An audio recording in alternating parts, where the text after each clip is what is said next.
হযরত জাবির ইবনে আব্দুল্লাহ রাদিয়াল্লাহু তাআলা আনহু হতে বর্ণিত, রাসূলুল্লাহ সাল্লাল্লাহু আলাইহি ওয়াসাল্লাম ইরশাদ করেন, যে ব্যক্তি আজান শোনার পরে এই দোয়াটি পড়বে, কিয়ামতের ময়দানে তার জন্য শাফাআত করা আমার জন্য ওয়াজিব হয়ে যাবে। সুবহানাল্লাহ।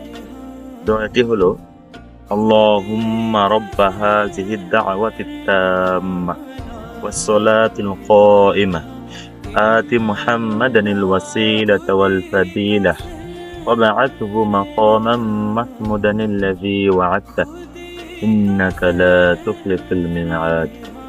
দোয়াটির অর্থ হলো, হে আল্লাহ, তুমি এই পরিপূর্ণ আহ্বানের এবং চিরস্থায়ী নামাজের প্রভু।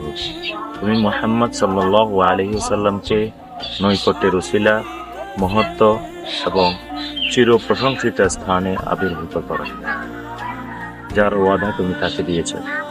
নিশ্চয়ই তুমি কখনো ওয়াদা ভঙ্গ করো না। সুবহানাল্লাহ। ঋণ প্রচারের উদ্দেশ্যে, সবের উদ্দেশ্যে ভিডিওটি শেয়ার করে দিন।